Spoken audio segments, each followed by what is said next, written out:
The gun was already pressed against Simon Donnelly's temple when Sadie Blackwell walked into the sheriff's office and screamed his name. She had not meant to scream. She had not meant to feel anything at all when she came to this town, because feeling things was how towns got their hooks into you, and she had already learned that lesson in 4 different places with 4 different kinds of pain. But the sight of Hector Grimes standing behind the desk, with his thick forearm wrapped around Simon's neck, and a revolver planted against the side of Simon's head, cracked something open inside her that she had spent years carefully sealing shut. "Miss Blackwell," Hector said, and his voice was the kind of voice that belonged to a man who had never once been told no and believed this was his natural right. "You are exactly who I came to find." Simon's eyes found hers across the room. He was still in his chair, which meant Hector had caught him sitting, which meant Hector had planned this, had walked in calm and casual the way a predator approaches water because it knows the prey will always come to drink. There was blood at Simon's temple, where the barrel had already kissed the skin hard enough to cut, and he was looking at her with an expression she could not fully read because she had only known him for 43 days and she was still learning the language of his face. But she knew enough. She knew that his jaw was tight not from fear but from fury, and she knew that the slight tilt of his chin toward the lower right drawer of the desk was not accidental. "Close the door, sweetheart," Hector said to her. "We are going to have a conversation about what belongs to who." She closed the door. She did not reach for what Simon's chin had indicated. Not yet. Because this moment, this horrible suspended moment with her heart hammering so loud she could feel it in her back teeth, was the result of a story that had started long before she walked through the door of this office, long before she rode into the town of Harlan Creek on a borrowed mule with 40 cents in her coat pocket, and a secret she had been carrying so long it had fused to her ribs like a second set of bones. The story had started in Abilene, Kansas, in the spring of 1878. Sadie had been 22 years old and newly arrived from Missouri, with her mother's pearl brooch pinned inside her coat, and a letter of employment from a seamstress named Mrs. Clara Holt, who ran a dress shop on Commerce Street. The letter had been genuine. The shop had been real. But Mrs. Holt had died of fever the previous November, and the man who now operated the building, a cattle merchant named Douglas Pell, had looked at Sadie on her first morning and decided that a young woman alone in a new city was a resource to be managed rather than a person to be treated with dignity. He had not done anything violent. That was the thing about men like Douglas Pell. They operated through a system of small pressures and quiet threats that never rose to the level of something you could report to the law without being laughed out of the building. He had given her a room in the building above the shop, which was kind. He had then used the existence of that room as a lever. She owed him rent. She had no income until she found new work. He would defer the rent, he said, if she would be agreeable. She had not been agreeable. She had slept 3 nights in the room and left before dawn on the 4th, leaving behind $2 she did not have, and taking with her the memory of how a man's entitlement could fill a room like smoke until there was no air left to breathe.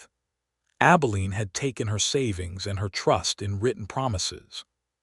She moved west because west was the direction people moved when east had closed its doors, and she found work in Dodge City with a laundress named Pearl Acaffer, a black woman from Georgia who had come west with her husband before he died of a wound that should not have killed him, but did because the army doctor had made him wait.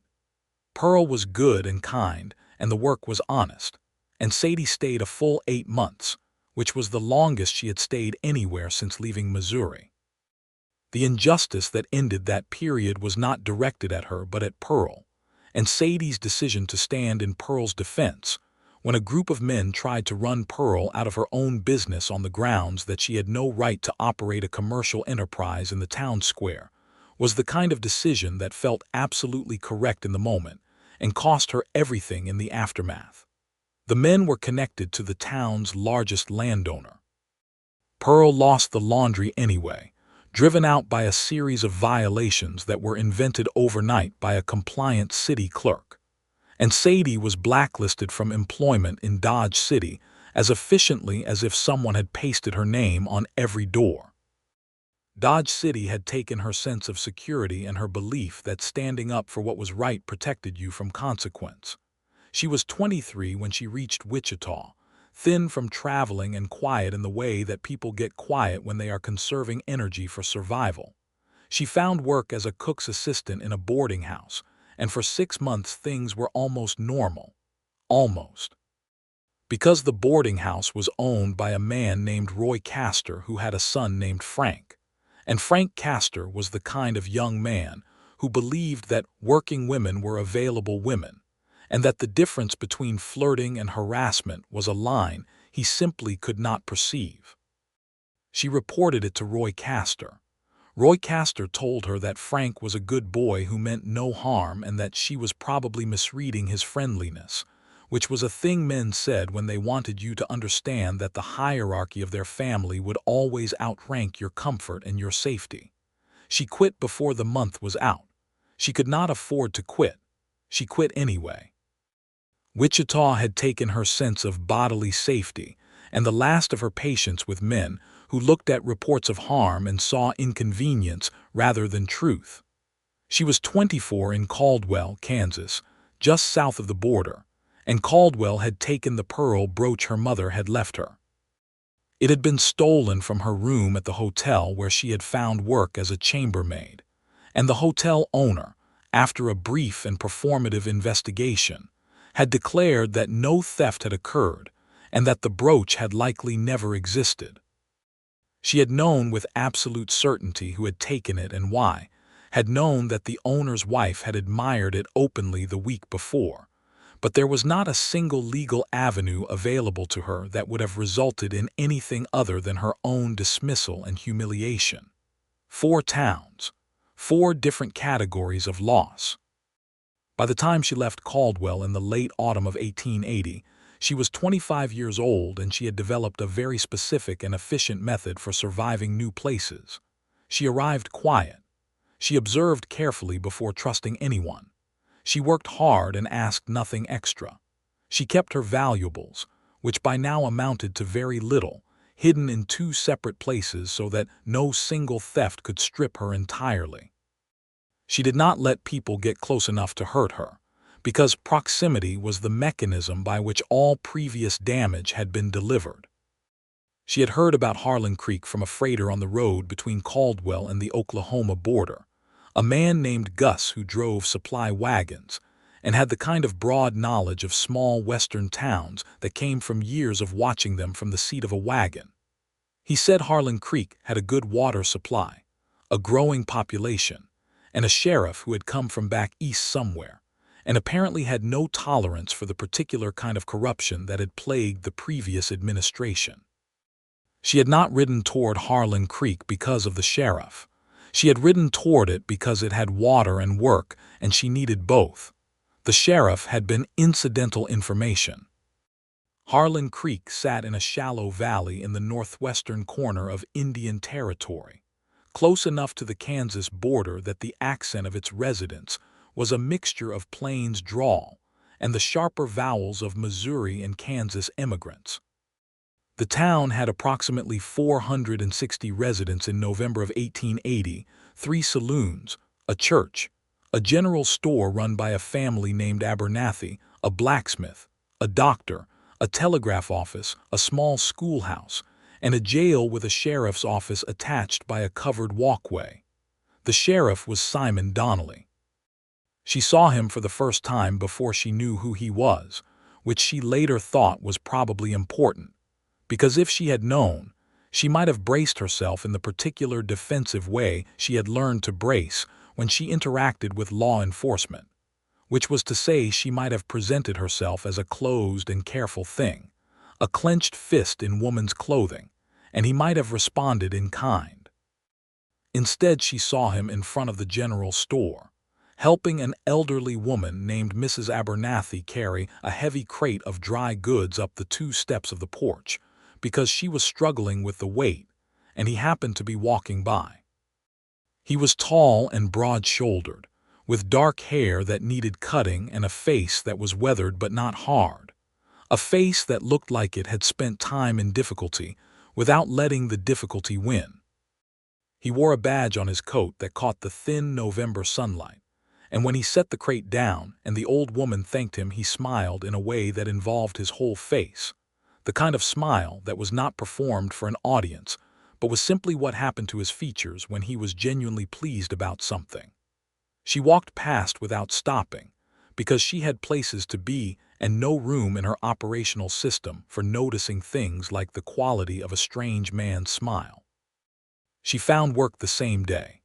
The boarding house on 2nd Street was operated by a widow named Mrs. Clement, who needed a woman to help with laundry and room preparation, and who was sharp enough and fair enough that Sadie, even with all her well-developed suspicions, could find nothing in the woman's manner that triggered her careful internal alarm. She rented the smallest room at the back of the house, paid her first week in advance, and told herself this town was temporary, the same as all the others. She would work, she would save, and when the first sign of trouble arrived, she would leave before it could cost her anything she could not afford to lose. What she had not calculated into this plan was Simon Donnelly. He came to the boarding house 11 days after she arrived, not to see her specifically, but to collect a statement from one of the other boarders regarding a dispute over a property line on the eastern edge of town. She was in the common room folding linens when he came in, and she recognized him from the general store and said nothing, and he looked at her with the kind of quiet attention that was not invasive but was very thorough, the way a person looks at something they are trying to understand rather than something they are trying to possess. "You are new," he said. It was not a question, but it was not accusatory either. It was simply an observation offered in a tone that was purely informational. "Arrived 2 weeks ago," she said, and returned to the linens because this was the appropriate response to a stranger making small talk, even a stranger with a badge. He went to speak with his other business and she forgot about him, or she tried to. She was good at forgetting things she had decided were irrelevant.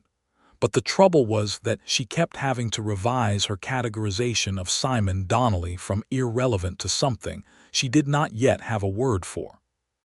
He came back to the boarding house 3 more times in the following 2 weeks, twice for legitimate business, and once, she suspected, for no reason she could identify, which meant either that she was wrong about the town being quiet enough to not require his presence, or that his presence had something to do with her, which was a thought she quarantined immediately in the locked section of her mind, labeled with a sign that said dangerous assumptions. On the 21st day of her stay in Harlan Creek, she went to the general store to purchase thread and encountered a difficulty. The man behind the counter was not Mr. Abernathy Sr., who was slow and kind, but a younger man who was apparently managing the shop in the senior Abernathy's absence. This younger man looked at the money she laid on the counter, looked at her, and then told her, with the specific casualness of someone who had done this before and never faced consequences for it, that the thread she wanted was not available to her at the marked price, and that he would be charging her a surcharge because he needed to account for some risk. He did not name the risk. He did not need to. The surcharge was 30%. It was the surcharge levied on people who had no leverage, which was to say on women alone, and on people the town had decided did not have the same standing as its established residents. She felt the old fury rise in her chest, and she pressed it back down with practiced efficiency. She was deciding whether to pay the surcharge or to leave empty-handed and try to find thread at another establishment when the door of the shop opened, and Simon Donnelly walked in. He took in the situation in a single glance, the way experienced men read rooms, and something in his face changed in a way that was not dramatic but was very definite. "Tom," he said, and his voice was conversational but had an undertone in it like a river that looks calm from the bank but is moving with considerable force beneath the surface. "I am going to ask you a question, and I need you to think carefully before you answer it. Is there a sign posted in this establishment indicating that your prices are different depending on who is buying? Tom looked at the sheriff and recalculated his position rapidly. "No, sir," he said. "Good," Simon said. "Then I imagine Miss Blackwell will be purchasing her thread at the price marked on the shelf, and we will all have a fine afternoon." She paid the marked price. She walked out of the store ahead of him and stood on the porch and waited until he emerged behind her, because she had made a decision while she was still inside, and she was not a woman who revised her decisions once they were made. "You did not have to do that," she said. "I know," he said. "I do not need a protector," she said, because this was important to establish, because men who positioned themselves as protectors often expected a specific form of gratitude that she was not prepared to offer. "I know that too," he said, and something in the way he said it made her look at him directly for the first time, not as a peripheral figure in her environmental assessment, but as an actual person standing in front of her, and she saw that he was not offended by what she had said, and that he was not performing patience the way men who expected gratitude performed it. He simply looked like a person who had said an honest thing and was comfortable with it. "Then why?" she asked. "Because Tom was wrong," he said. "That is generally the only reason I need." She thought about that for a longer time than she had intended to, lying in her small back room that night listening to the wind come across the territory. She thought about all the men in all the towns who had witnessed small injustices and decided that involvement was not worth the cost, or who had been the architects of the injustice themselves, or who had known it was wrong and chosen the comfortable option of calling it normal. She thought about how rare it was to watch someone see a wrong thing and simply correct it without calculation, without expectation of return, without making the correction about themselves. She was not falling in love with him. She was noting a fact about his character the way she noted all facts about all people in a new place. She was building data. The data kept accumulating. He brought her a book 2 weeks later. She had mentioned in passing, during a brief conversation on the street, that she had been a reader before her circumstances had reduced her possessions to what she could carry. And the following Thursday he appeared at the boarding house porch with a copy of Mary Shelley's Frankenstein, which had been published in 1818, and which he had apparently borrowed from the schoolteacher. "It is not a happy book," he said, presenting it with a slight uncertainty that she had not seen in him before and which she found, despite herself, entirely disarming. "Most honest books are not happy," she said, and took it.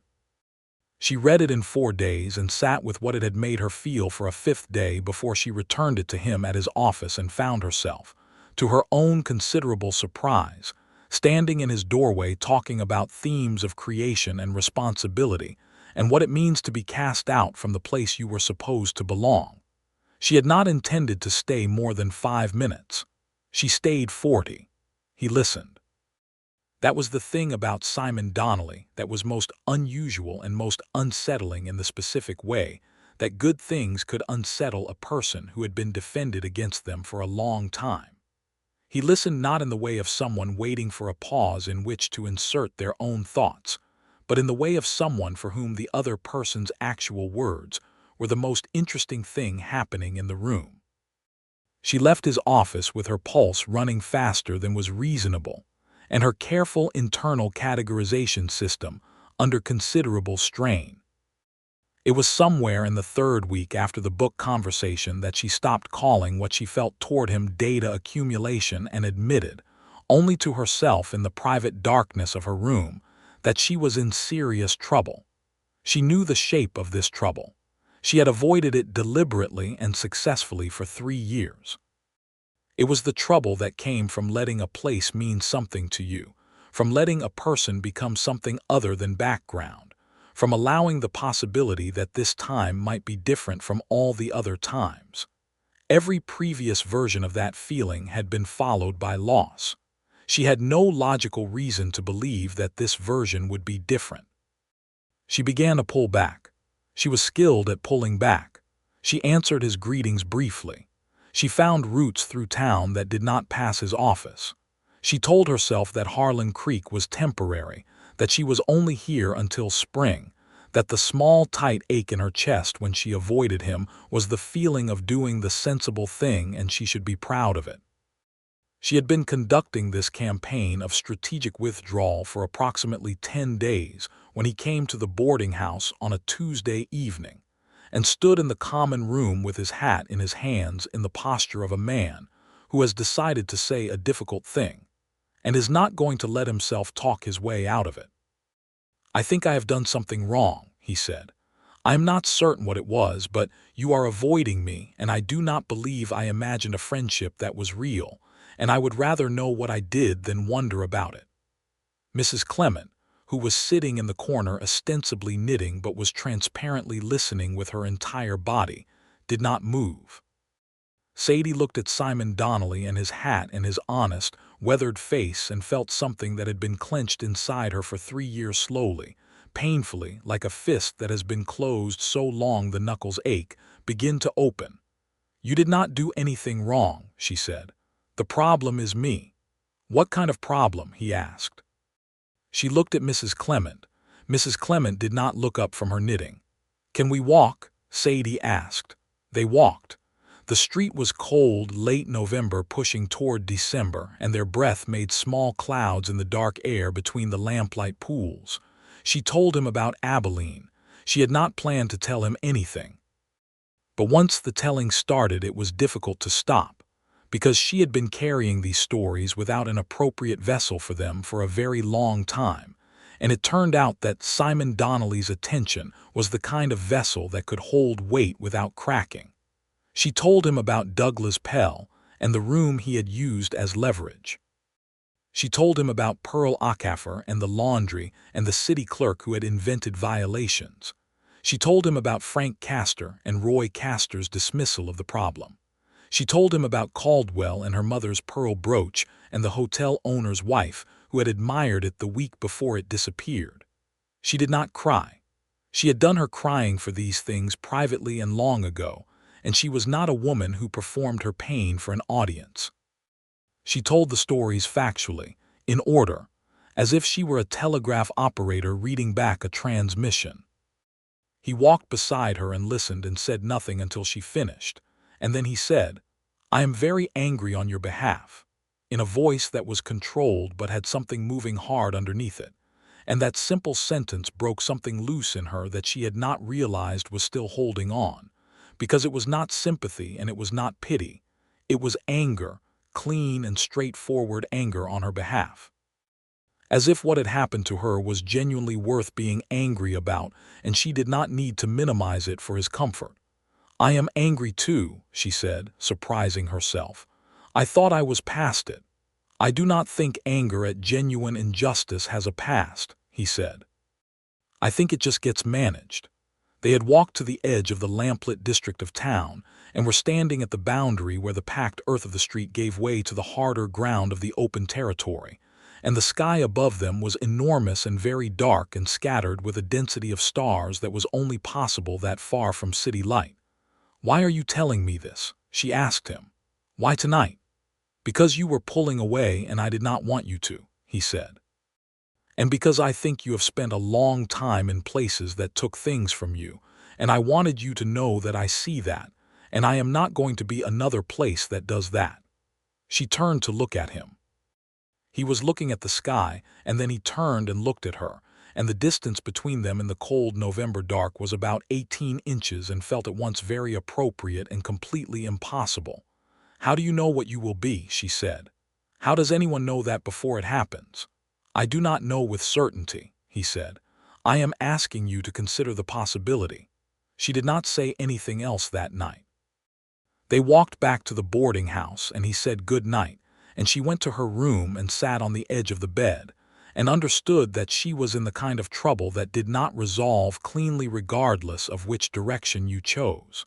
She considered leaving. She had a practiced departure routine, knew the weight of her packed bag, knew the roads west and north. She had a road and she knew how to travel it. She did not leave. Instead, she let herself, slowly and with a caution that she could not fully surrender, let him in. She said yes when he invited her to accompany him on his rounds one Saturday when the weather was mild enough to make the walk pleasant. She let their conversations in his office and on the street grow longer. She noticed, and allowed herself to notice, that he was a man who carried his authority lightly, who did not need to perform his power because he was entirely comfortable with it, who was equally respectful of Mrs. Clement and the elderly Mrs. Abernathy, and the town's young Osage horse trader named Running Elk, as he was with the wealthiest cattle rancher who operated north of town. She found out his history gradually, the way you find things out about a person when both of you are careful, and have learned that information shared too fast can be weaponized. He had grown up in Pennsylvania, the son of a mining town physician who had believed in justice with the specific fervor of someone who had watched the lack of it destroy communities from the inside.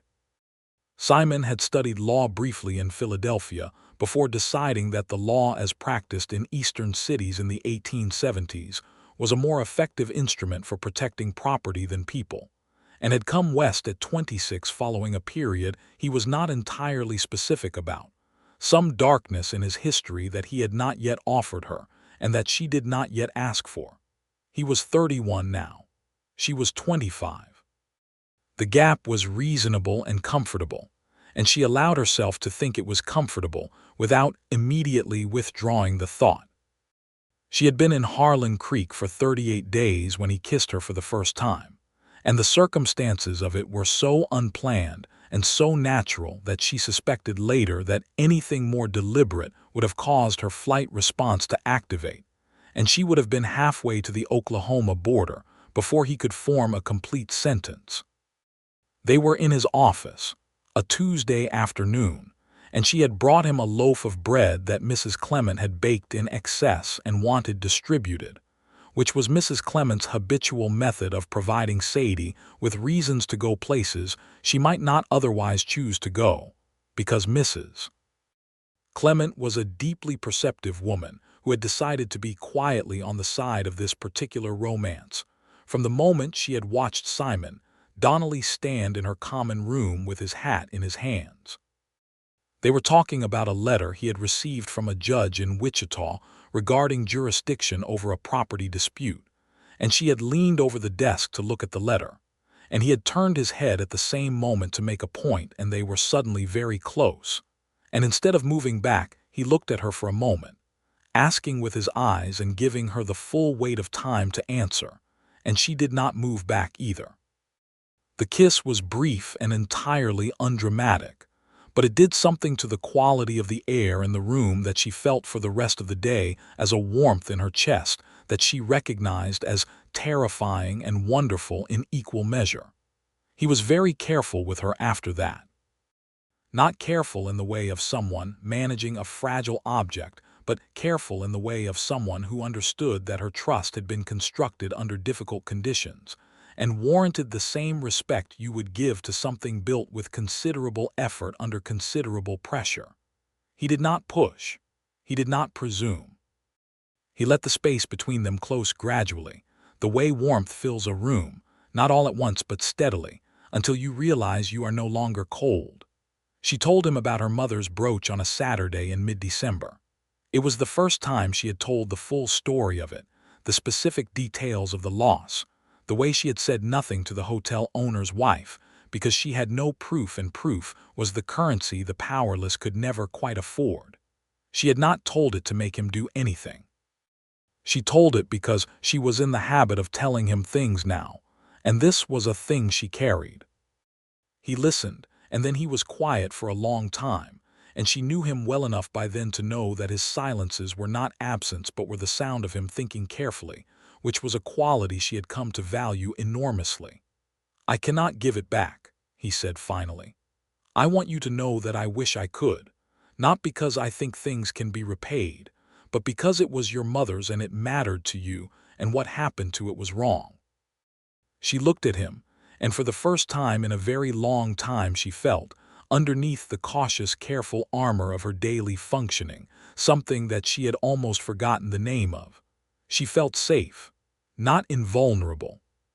She was too experienced for the fantasy of invulnerability, but safe in the specific and profound sense of knowing that the person across from you sees you accurately and has no interest in using what they see against you.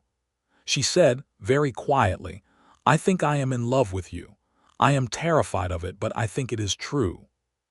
He reached across the desk and took her hand, not with urgency or triumph, just with a steady pressure that said he was here and intended to remain here, and said, "I have been in love with you since you told me that most honest books are not happy, and I realized that you were the most honest person I had met in a very long time." The trouble arrived on a Thursday. Trouble in Sadie Blackwell's experience always arrived without sufficient warning, but this particular trouble had been traveling toward her without her knowledge for longer than she would have believed possible. His name was Hector Grimes, and he had come from Caldwell, Kansas, where he operated a collection of interests that he called his business, and that the less generous might have called a small private empire of exploitation. He was 40 years old, heavyset, with the particular confidence of a man who had rarely been opposed effectively. He arrived in Harlan Creek on the 42nd day of Sadie's stay, which she would only learn later was not coincidental. She did not know him by sight. She knew his name from Caldwell, where he had been the silent power behind the hotel where her mother's brooch had been stolen, but she had never had occasion to stand in the same room with him. He had heard of her, however. He had heard of her in the way that men like Hector Grimes heard of everyone who moved through territories where they held interests, through a network of informants and contacts that was the informal intelligence system of the frontier. The thing he had come for was not the brooch specifically. The brooch was merely an item. What Hector Grimes had come for was a document that Sadie did not know she was carrying. She had taken it from the hotel in Caldwell on the same night she had realized her brooch was gone, out of pure and furious impulse in the dark of the office she had passed while leaving. She had not known at the time what she was taking. It had been a leather document case, moderately thick, left carelessly on the corner of the desk, and she had taken it in a moment of blazing, barely controlled anger at every injustice she had absorbed and the accumulated weight of every loss, knowing only that it belonged to the establishment that had wronged her, and that taking it was the only form of reclamation available to her. She had opened it on the road south and discovered not hotel records, which was what she had expected, but a set of private correspondence and financial records that detailed a scheme of land fraud operating across 3 Kansas counties under different business names that were all traceable to Hector Grimes. She had understood immediately that she was holding something dangerous. She had wrapped it carefully in oilcloth and stored it in the second of her 2 secure hiding places, a false bottom in the smallest of her traveling bags, and she had traveled with it ever since without knowing exactly what to do with it. Hector Grimes knew she had it because the hotel owner's wife, who had indeed stolen the brooch, had observed Sadie leaving the building that night and had seen the document case in her hands. She had told her husband, who had told Grimes, and Grimes had spent the months since tracking Sadie's movements through his network. He had come to Harlan Creek to get the document case back. He could not simply ask, because asking would reveal that he knew she had it, which would confirm the scheme the documents described. He could not report it as theft, because that would require her to produce the documents in a legal context, which would be worse. What he could do was approach the local sheriff and suggest that Sadie Blackwell was a known thief who had stolen property from a hotel in Caldwell and should be immediately detained pending extradition. He had done this on the 42nd day, before going to the sheriff's office, presenting himself to a county clerk who was not yet familiar with the landscape of local authority. Simon had heard about the claim before Grimes came to deliver it in person, because Harlan Creek was a town of 460 people, and information traveled through it in the way of water-finding channels. He had sent word to the boarding house that Sadie should come to his office, but before she could arrive, Hector Grimes had come to the office first, and had come with a gun. And that was how Sadie Blackwell had walked into the sheriff's office on the 43rd day of her stay in Harlan Creek and found a revolver pressed to Simon Donnelly's temple. She stood with the closed door at her back and looked at Hector Grimes and understood with a cold, clear precision the full shape of the danger she was in. Hector Grimes was not a man who had come here to hurt Simon. He was a man who had come here to use Simon, to use him as the specific kind of lever that made people who cared about other people do things they would not otherwise do. He had correctly identified what Simon Donnelly was to her, which meant he had been watching, and that thought made the cold in her chest worse. "I want what was in the document case," Grimes said. "You know what I am talking about." "I do not carry it with me," she said, which was true. "I know that," he said. "You are going to tell me where it is, and then you are going to go and retrieve it, and your sheriff here is going to stay with me until you come back." Simon's jaw was still tight and he was still looking at her, and the slight tilt of his chin toward the lower right drawer of the desk was a thing she had now had enough time to think about. She looked at the drawer. She looked back at him. He tilted his chin again, fractionally. "Before I agree to anything," she said to Grimes, keeping her voice flat and controlled, "I want to understand something. The papers in that case describe land fraud across 3 counties. That is a federal matter. Returning those documents to you does not make the fraud disappear. There are people who were defrauded who know what happened to them, even if they do not have the documentation. You cannot make that go away by getting the papers back." Grimes smiled. "I can certainly try." "You can try," she said, "and you will fail because I have not been quiet about what is in those documents." This was partially true. She had spoken about it to Simon 3 weeks ago, telling him the story of the document case in the same conversation where she told him about the brooch, and Simon had listened and asked several careful questions about what the documents contained, and had written some things in the small notebook he kept in his desk, which meant that the information was not solely in her possession, even without the physical documents. She watched Grimes process this. She moved toward the desk as if she were simply moving, as if there were nowhere specific to be in the room, and she was simply distributing her presence in it. And she watched his gun arm track her slightly because she was the primary concern, because Simon was already contained, and she was the unknown variable. And in the half-second that the gun barrel was not against Simon's temple, she pulled open the lower right drawer of the desk. There was a second revolver in the drawer. She had fired a gun exactly 4 times in her life, twice in Missouri under her father's supervision, and twice in Dodge City under Pearl Acker's husband before he died. And she was not a skilled marksman, but she was steady, and she was close, and the gun was already cocked when she pulled it out because Simon Donnelly was a man who prepared for contingencies. "Let him go," she said. The room was very still. Grimes looked at her and at the gun and at Simon, who had used the moment of Grimes's distraction to shift his weight into a position from which he could move quickly, and Grimes made the specific calculation of a man who operates best through intimidation, and is now facing a situation where the intimidation has been effectively countered. "You would not shoot a man," Grimes said. "I would not shoot a man who was not threatening someone I love," Sadie said. "This situation qualifies." She had not planned to say the word love.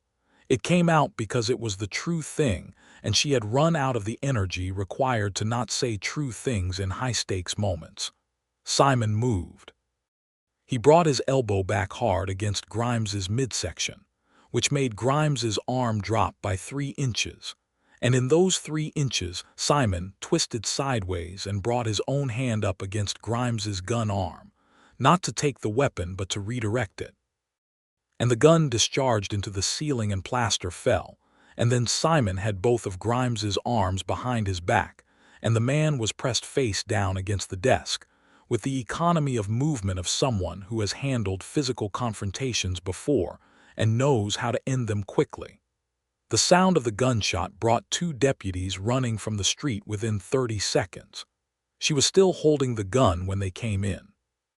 She set it down carefully on the desk, and her hands were not entirely steady.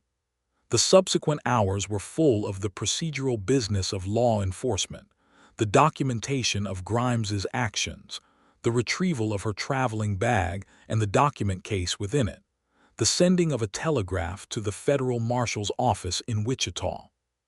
She sat in the corner of the office and answered questions when she was asked and watched Simon work with the specific attention of someone cataloging a person they intend to know for a long time. He was methodical and fair. He was firm with Grimes without being cruel. He treated the deputies with respect. He sent word to Mrs. Clement that Sadie was well and would return to the boarding house later. When the federal business had been dispatched, when Grimes was in the jail cell and the telegraph had been sent and the deputies had returned to their duties, Simon sat down across from her in the empty office and looked at her for a long moment without speaking. "You said you loved me," he said finally.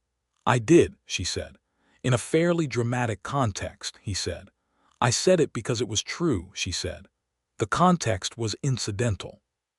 He rubbed his face with both hands, and she saw that he was tired and had been more frightened during that confrontation than he had allowed to show, and that now that it was over some of the held tension was releasing. He looked at her with the particular rawness of a man whose composure has been expensive. "I need to say something to you," he said. "All right," she said. "I have not told you about the difficult period when I came west," he said. "I want to tell you now, because you have been honest with me about everything that has shaped you, and I think I owe you the same." He told her about Philadelphia, about the law firm where he had worked for 2 years, ostensibly advocating for workers injured in industrial accidents, but in practice working for a firm that was owned by the same industrial concerns it claimed to be suing, a legal shell game that settled cases for fractions of their actual worth, and paid the lawyers well for their comfortable betrayal of the people they claimed to represent. He had not known this when he took the position. He had learned it gradually, and had done what people often do when they are learning a thing they do not want to know, which was to find reasons to not fully believe it until the evidence was so overwhelming that refusal was impossible. When he could no longer refuse to believe it, he had tried to address it through internal channels. He had then tried to address it by building an independent case. He had been unsuccessful at both, had been pushed out of the firm with his reputation managed in the way that powerful institutions manage the reputations of people who threaten them, and had come west carrying a damage to his faith in legal systems that he had spent the subsequent years trying to rebuild through the simpler and more direct work of frontier law enforcement. "I was complicit for a period," he said. "Not through action but through willful ignorance, which is its own form of complicity. I knew something was wrong and I found ways to not fully know it. I carry that." She looked at him for a long time. "You came west and you built something different," she said. "I tried to." "You did," she said simply. "I have watched you for 43 days. You did." He crossed the space between them and she stood up, and he put his arms around her with a steadiness that was the physical equivalent of everything he had been in the months she had watched him, solid and present and without hidden motive.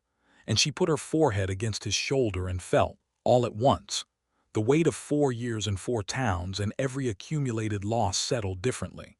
Not gone but transformed by context, by the presence of something that was finally, genuinely, and without condition. "Good," she cried a little. She did not advertise it. He held her and did not say anything that would have made it smaller. Hector Grimes was collected by federal marshals 12 days later. The document case and its contents were presented as evidence in a federal case that would proceed through the following year, resulting in judgments against Grimes and his associates in all 3 affected counties. Sadie provided a sworn statement and was told she would be notified if her testimony was required in person. She was not ultimately required. The hotel owner's wife in Caldwell, when the fraud investigation began touching the hotel's financial records, apparently disposed of the stolen brooch by selling it to a jewelry dealer in Wichita, as the investigation's proximity to her own household became inconveniently close. The pearl brooch entered a chain of commerce that made it permanently unrecoverable, and Sadie, when she learned of this through a letter from the federal investigator's office the following spring, sat with the loss, and found that it was smaller than it had been, not because her mother mattered less, but because she had built enough present that it no longer fell like a bottomless void around the absence of the past. Christmas came to Harlan Creek with a cold, clear sky and the smell of wood smoke and pine resin, and the community gathered in the church for a service that was the ecumenical frontier kind, practical and warm and somewhat improvised. She sat next to Simon in a pew near the middle of the building, and the schoolteacher's children sang something imperfect and entirely beautiful, and she was aware of Simon's hand finding hers in the space between their coats, and she was aware of Mrs. Clement across the aisle watching this, with the small private satisfaction of a woman whose careful cultivation of an opportunity has borne fruit. She told Simon on a Wednesday in January that she had been thinking about staying. They were in the kitchen of the boarding house, which was where she spent mornings when the work was lightest, and she said it without preamble because she had learned by now that he preferred directness, and because she was done with the architecture of avoidance. "I have been thinking about staying," she said, "in Harlan Creek, not temporarily." He set down the coffee cup he had been holding, which was Mrs. Clement's good china, blue and white flowers, which he had picked up because Mrs. Clement handed it to him when he came in, and he was too well-mannered to refuse it. "I have been hoping you would say that," he said. "I was not sure how to ask." "Why not?" she said. "Because you needed to arrive at it yourself," he said. "I know what it means to have choices taken away from you. I was not going to be the reason this choice felt pressured." She stood up from the kitchen table and crossed the short distance and kissed him with considerably more intention than the first time, which had been brief and somewhat surprised. And this was neither brief nor surprised, but was deliberate and warm.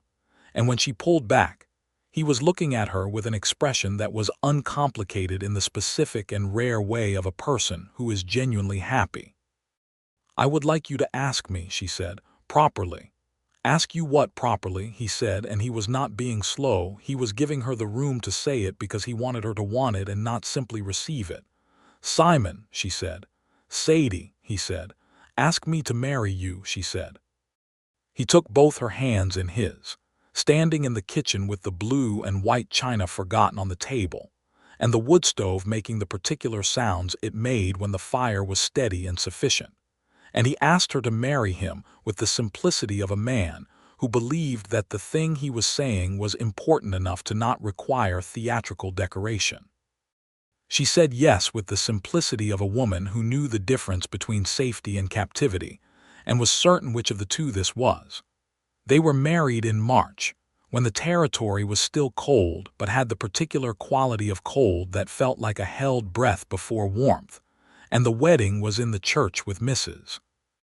Clement and both Abernathy's and the schoolteacher and running elk and both deputies and approximately 40 of the 460 residents of Harlan Creek in attendance, which was more people than Sadie had expected, because she had not yet fully absorbed the way that the town, this specific town, had adopted her without demand or condition over the months of her stay.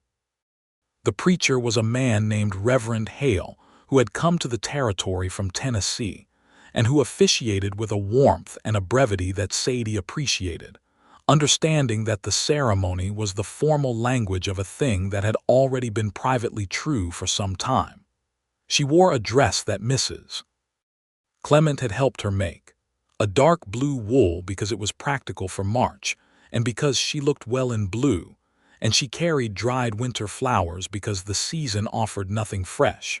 And she walked up the aisle without anyone to escort her because the women who might have been her family were scattered and gone, and she was choosing instead to walk under her own power, which seemed exactly right. Simon was waiting at the front of the church with the expression she had come to call his complete attention face, which was the face he wore when he was present in a room with every part of himself, no part retained, and it was directed entirely at her, and she walked toward it without hesitation.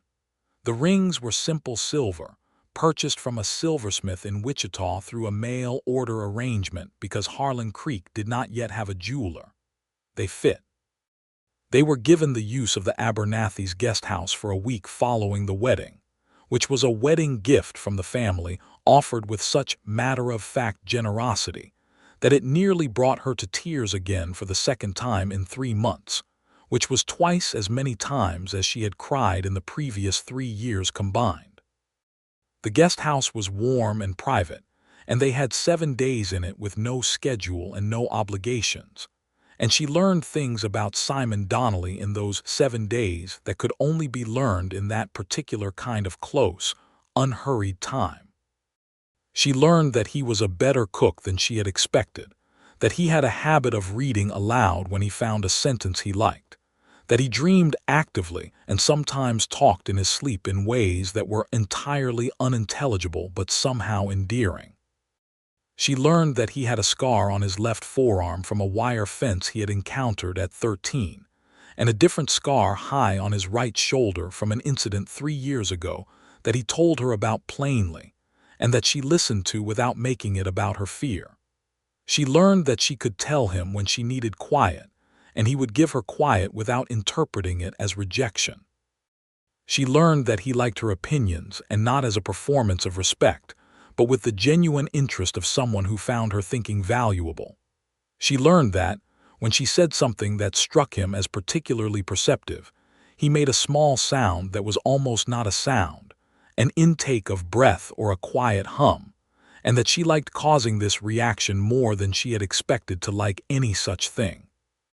She learned that being loved by a man who was paying genuine attention was a different experience from every previous interaction she had filed under the category of male regard, that it was less complicated and more profound, and that it did not come with the particular background tension of wondering what it cost. Spring arrived in Harlan Creek with the suddenness that spring sometimes employed in the territory, as if the land had been holding the warmth somewhere underground all winter and released it all at once in late April, so that the valley went from gray and cold to green and brilliant in what felt like a single week.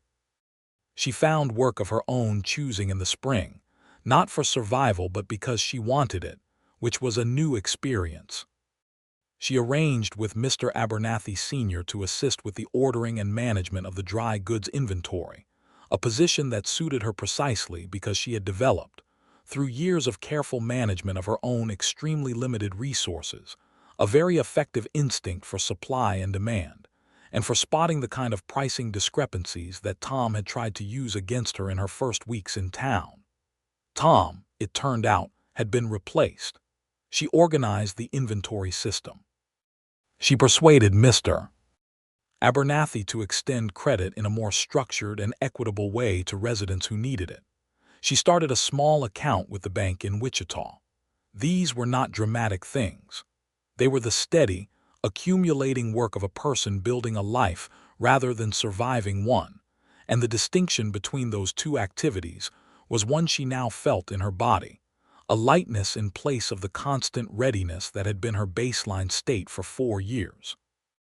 She and Simon had a home of their own by June, a 2-room house on the eastern edge of town that had been the previous deputy's residence before the deputy had married a woman with a ranch north of town and moved out to it.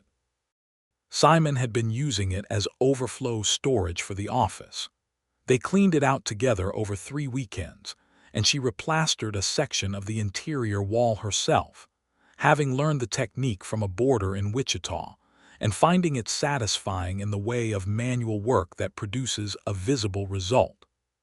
She hung curtains in the window facing the morning light, blue gingham because blue remained her color, and planted a kitchen garden on the south side of the house, with seeds she ordered through the general store, tomatoes and beans, and a row of lavender that the catalog said would winter better than she expected. They had been married 4 months when she told him she thought she might be pregnant. She told him in the evening, sitting on the porch in the last light of a September day, because the September evenings in the territory were the most beautiful time she had yet encountered in her life, all that wide gold sky going dark above the grass. He was very still for a moment, the way he was still when he was thinking carefully, and then he turned to look at her with an expression that she had not yet seen on him, and that she found, despite the anxiety of the announcement, completely overwhelming in the best possible way. It was not the performed delight of a man saying what he knew was expected. It was something more private and more genuine, the look of a person confronting unexpected happiness and not quite having the defenses up in time. "Are you all right?" he said, which was the first thing he asked, not anything about himself or his feelings but about her, and she loved him with a fierceness that still occasionally surprised her. "I am very frightened," she said honestly, "and very glad." "Good," he said. Both of those seemed like correct responses. He reached over and covered her hand with his. "We will be careful, and we will be fine." The pregnancy proceeded without the worst of the complications she had privately catalogued, because she had spent the first weeks after realizing it reading everything available in Harlan Creek's small but functional collection of medical literature, borrowed from the doctor's shelf, and had applied this information with the same thoroughness she applied to everything. Dr. Calvert, who had been the town's physician for 6 years and who had delivered a considerable number of children in the territory, was a practical man who took her questions seriously and gave her thorough answers, and she appreciated this. The winter was cold, and she was large, and the house was warm, and Simon was present with a consistency that she had not quite allowed herself to fully trust until now, or perhaps she had trusted it, but had held the trust at arm's length like something valuable and fragile. And now the length of time and the weight of the life they had built had finally brought the trust entirely into her arms, and she carried it without the constant fear of dropping it. Their son was born in April of 1882, on a morning when the valley was full of the particular light that April brought to the territory, the kind of light that made everything look briefly new and impossible. She labored for 12 hours, which Dr. Calvert described as average for a first birth, and which Sadie experienced as the most physically demanding 12 hours of her life, during which she discovered that the specific combination of determination and stubbornness that had gotten her out of 4 towns and across hundreds of miles of territory was also, as it turned out, extraordinarily useful during childbirth. Simon was present for the parts where his presence was permitted, which was to say the hours before and the moments immediately after, and during the middle part he sat outside the door and Mrs. Clement sat with him because she had decided this was where she needed to be, and she was not a woman who was persuaded otherwise. The boy was born healthy and loud, announcing himself with the vigor of someone who has opinions about the world and intends to express them immediately. He had Simon's dark hair and Sadie's gray eyes and the disproportionate perfection of hands that newborn babies had, which she had not expected to find as extraordinary as she did. They named him Edmund James Donnelly. Edmund for Simon's father, the physician from the Pennsylvania mining town who had taught his son that justice was a practical necessity rather than an abstract ideal. James for Sadie's father, who had taken her to the fields of Missouri in the early mornings to learn the names of birds and who had believed, until the day he died, that a person's character was the only land they truly owned. Mrs. Clement cried when she met him. Running Elk sent a carved wooden horse, the workmanship of which was so fine that Sadie kept it on the windowsill where the light could find it. Both Abernethys arrived with food, and the specific fussy energy of people who want to be useful, and are not sure how. She held her son in the April light and thought about her mother and the pearl brooch and the 4 towns and everything that had been taken, and she thought about Harlan Creek and Simon and Mrs. Clement and the general store, and the lavender she had planted that had, as the catalog promised, wintered better than she expected, and was now greening again on the south side of the house. She thought about the specific nature of what had been given back. It was not that the losses had been canceled. You could not cancel losses. The brooch was gone and Pearl Acaffer's laundry was gone, and the trust she had given to written promises was gone, And those things were real and had happened and were part of the map of who she was. But the losses had been given a context that made them part of a story rather than the whole of one, and the story, she now understood, was still being written. Edmund was 7 months old and mobile in the alarming way of infants who discover locomotion and immediately begin applying it to the investigation of everything dangerous at floor level. When Simon told her, he had received a letter from the federal investigator's office in Wichita. Pearl Acaffer, who had been run out of Dodge City 4 years earlier, had filed a new business registration in a town called Liberal, Kansas, near the southern border. She had opened a laundry. She was apparently doing well. Sadie read the paragraph that contained this information 3 times. She had not known that the federal investigation scope had touched the records of the Dodge City incident. She had not known anyone was looking. She had not asked. She had filed Pearl Acaffer in the category of people she had lost and mourned and carried without being able to do anything about it. The investigator included her address, Simon said carefully. I thought you might want to write. She wrote that same afternoon. She sat at the table in their house with Edmund, occupied with a wooden ring near the hearth and the late afternoon light coming through the blue gingham curtains. And she wrote Pearl Acaffer a letter that was 3 pages long, which was longer than she had written anyone since leaving Missouri, and which contained, among other things, the truth about the document case and her role in exposing the network that had funded the city clerk who had invented the violations that had destroyed Pearl's business. She did not say this to claim credit. She said it because Pearl deserved to know that what had happened to her had not gone entirely uncontested, that someone had been angry on her behalf with enough sustained fury to carry a document case for 5 months across 2 territories before finding the right place to put it down. Pearl wrote back 6 weeks later. The letter was long and warm and had in it the quality of someone who has lived through difficulty and come out on the other side without letting the difficulty transform them into something bitter and closed, which was the thing Sadie had always admired most about Pearl. They began a correspondence that would continue for years.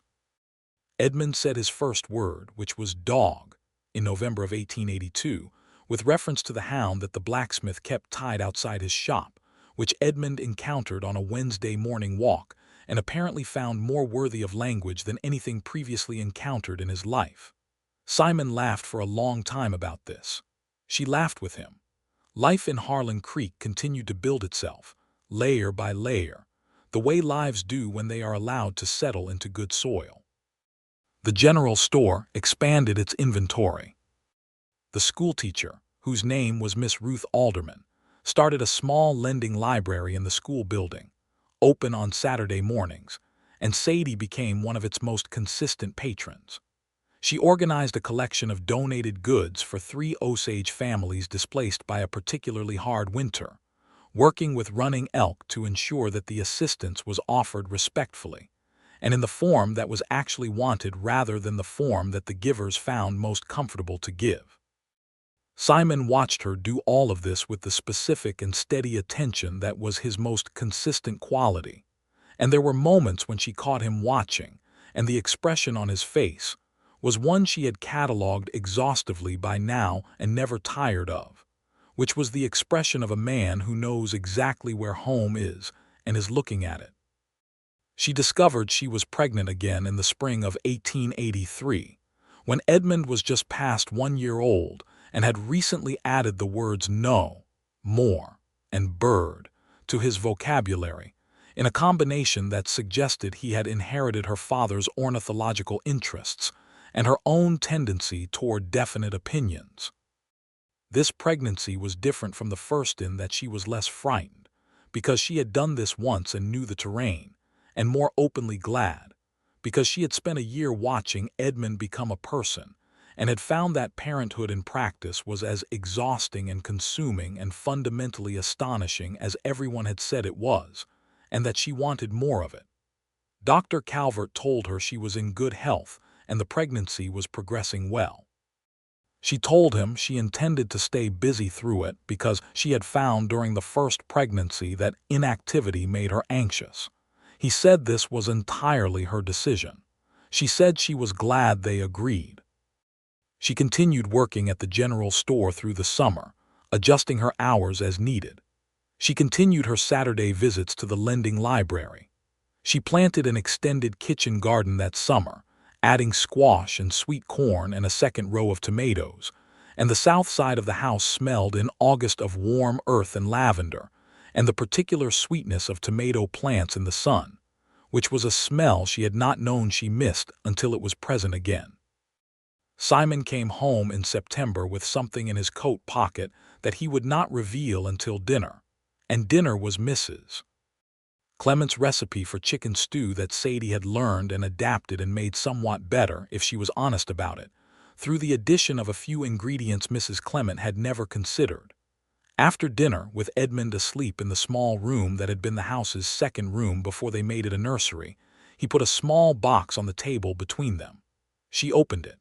Inside was a pearl brooch, cream white against a bed of dark cloth, oval in a silver setting. It was not her mother's.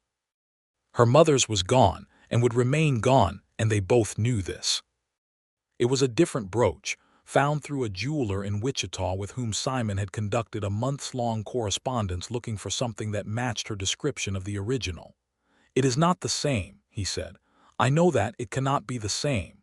She touched the pearls with one finger, and they were smooth and cool and real, and the ache in her chest was profound and complex and not, she realized, entirely sad. "It is something back," she said. "Yes," he said. "It is something back." She pinned it to her coat the next morning, and wore it to the general store, and Mrs. Clement, who had come in for flour and caught sight of it immediately with the eagle perception of a woman who had been following this story from Chapter 1, put her hand over her mouth and said nothing at all, which was perhaps the most eloquent response she could have offered. Their daughter was born in January of 1884, another long labor, another morning arrival, and this one had Sadie's dark red hair that Sadie herself had not had since childhood before years of sun and weather had changed it, and she had Simon's steady brown eyes, and her name was Clara Pearl Donnelly, Clara for Mrs. Clement, whose full name turned out to be Clara Agnes Clement, and Pearl for Pearl Acaffer, and for the brooch, and for everything that word had come to mean in the 3 years since Harlan Creek. Mrs. Clement, when she learned the baby's name, cried again, considerably more than at Edmund's birth, and said she was not a woman who cried easily, which was objectively untrue, and which everyone in the room politely declined to contest. Pearl Acaffer sent a letter that arrived in March with a hand-stitched blanket for the baby, blue and gold in colors that were Sadie's colors, and somehow Pearl had known this even across the distance of years and miles, and a correspondence that had not yet included such details. The blanket was warm and heavy and beautiful, and went immediately into Clara Pearl's cradle. Harlan Creek in 1884 was a town of growing complexity, which was to say that it was adding residents and adding ambitions, and adding the particular difficulties that come with growth, disputes over water rights and grazing boundaries, and the question of the telegraph line's path through agricultural land. Simon navigated all of this with the same quality he had brought to the office when Sadie first observed him, the calm authority of a man who derived his power from competence rather than intimidation, who saw the people in front of him as people rather than as problems to be managed or resources to be exploited. He was re-elected as sheriff in November of 1884 by a margin that suggested the town's opinion of him was effectively unanimous. He came home from the election results with a quietness that she recognized as the quietness of a person who is genuinely moved by something and does not quite want to perform the emotion. "You are pleased," she said. "I am grateful," he said, which was different and which she understood completely. Edmund was 2.5 and growing with the speed of a child who has decided the world is an endlessly interesting place and intends to investigate all of it immediately, and Clara Pearl was learning to focus her eyes with the particular intensity of a baby who is just discovering that everything has edges and specificity, and is deeply interested in this information. The years that followed were full in the way that good years are full, not crowded with drama, but textured with life, with the particular accumulation of meaningful, ordinary things that constitute a genuine existence. She and Simon argued sometimes, because they were two people with strong opinions, and the years of their partnership had made them both more confident in those opinions rather than less, and their arguments were honest and direct and resolved, because neither of them had the kind of hidden agenda that made resolution impossible. They read to each other in the evenings when the children were asleep, taking turns, building the kind of shared reference library that becomes its own private language. She wrote a letter to Roy Castor in Wichita in 1885, not an angry letter but a factual one, informing him that his son Frank's behavior toward working women was documented, and that she had included the documentation with a copy sent to the city's Women's Association, which had recently become an organized enough body to receive and act on such information. She sent the letter because she had come to understand that the small corrective actions available to her now, from a position of stability and support, and with a husband who was a sheriff, and who had been outspoken about his own opposition to exactly the kind of behavior she was documenting, were different in their potential effect from the actions available to a lone woman with 40 cents in her coat. She did not hear back from Roy Castor. She heard, through Pearl's network and her own, that Frank Castor had subsequently lost a comfortable civic position he had held for 2 years. She was not certain this was directly related. She chose to believe it was. In 1886, 6 years after she had ridden into Harlan Creek on a borrowed mule with a dark past, and a hidden document case, and 40 cents, she sat on the porch of the house on the eastern edge of town in the September evening, and watched her husband come up the road from the office with Edmund on his shoulders. Edmund, who was 4.5 and deeply satisfied with the elevation this arrangement provided. She was nursing Clara Pearl against her shoulder, and the lavender was still growing along the south side of the house, and the sky was doing the September thing it always did in the territory, that enormous gold slow burn before the dark. He came through the gate of the small yard and lifted Edmund down, and Edmund immediately went toward the kitchen garden with the specific purposeful stride of a child who has identified a goal, which in this case was a tomato that he had been monitoring for the past several days. And Simon came up the porch steps and sat beside her, and she leaned against his shoulder, and he put his arm around her carefully, so as not to disturb Clara Pearl. With the practiced ease of people who have learned to navigate shared physical space through long familiarity. "Edmund's tomato is red," she said. "He has been waiting for that tomato since July," Simon said.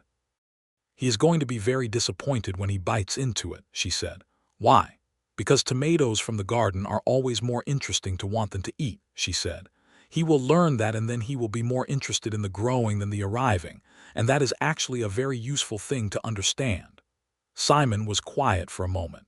Clara Pearl made the small, contented sounds that indicated she was falling asleep. "You know what I have been thinking about," he said. "Tell me." "I have been thinking about that first week, before I knew who you were. I saw you on the street, and you looked like someone who was moving through the world on pure will and nothing else, like someone who had figured out how to run a difficult race on empty. And I thought, something is wrong here.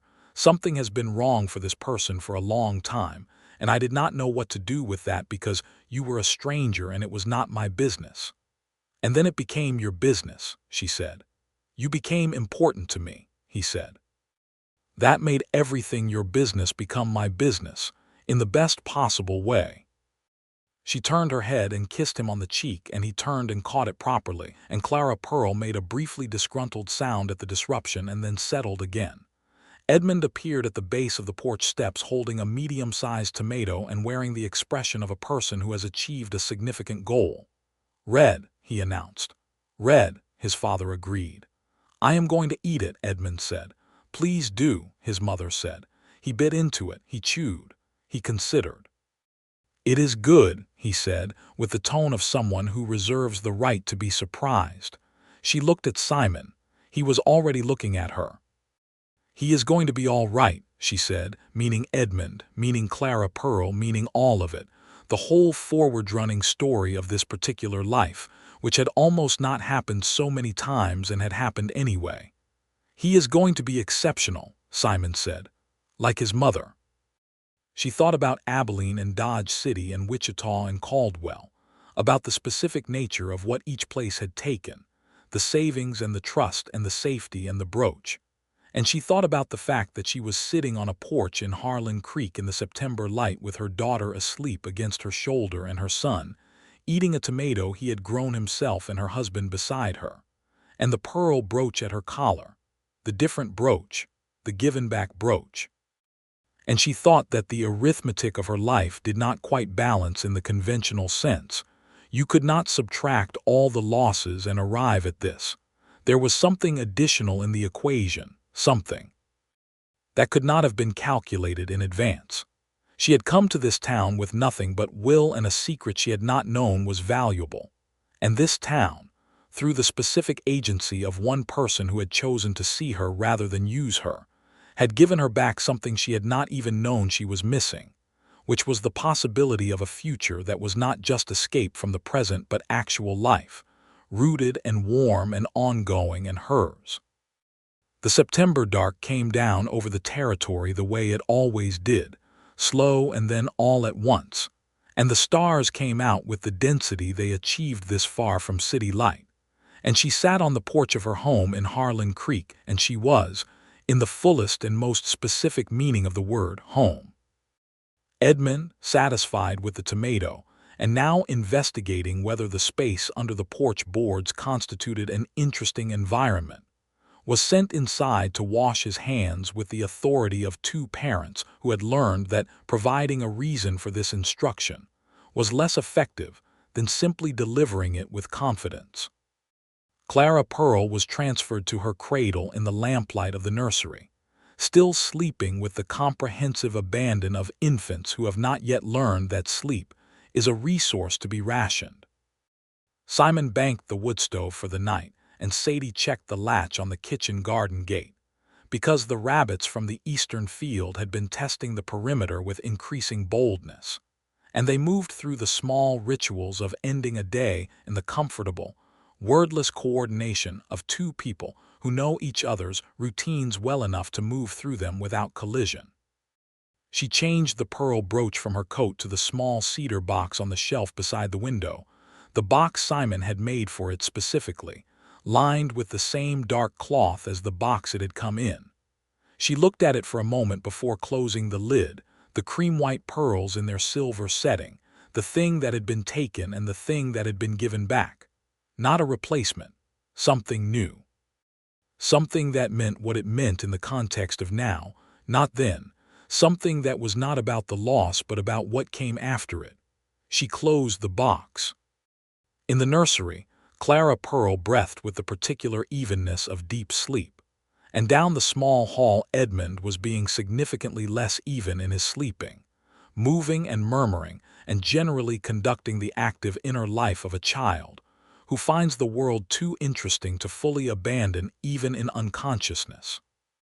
Simon was already in bed reading when she came in, which was their habitual arrangement, him reading while she finished the last rounds of the house, her joining him and sometimes reading alongside him, and sometimes simply lying beside him in the lamplight without reading because the lamplight and his presence and the sounds of the house were sufficient, and she no longer needed to fill every quiet moment with task or vigilance.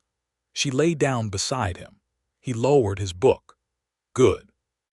he asked, which was their shorthand for the question that had too many words to ask every night, but that they asked anyway every night in this single word. "Good," she said, which answered it completely. He extinguished the lamp. The dark was the comfortable dark of a house that knows itself, familiar shapes and familiar sounds, the wind outside and the wood stove settling, and the ongoing narration of Edmund's unconscious commentary from down the hall. She lay in the dark of her home in Harlan Creek, and she was safe, not in the provisional temporary way she had been safe before, not the safety of someone who has found a position from which to defend herself, but the deep underlying safety of someone who has been genuinely, consistently, and without expectation or condition, seen. Every town had taken something from her until this one had a sheriff who gave something back. And what he gave back was not the brooch, though the brooch mattered.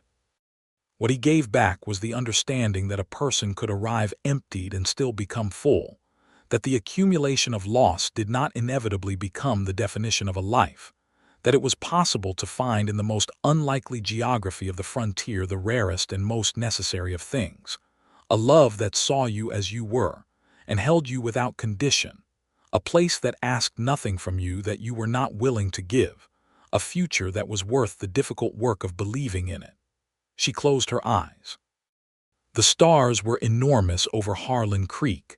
The lavender was growing on the south side of the house. The family was asleep. The story was not ending.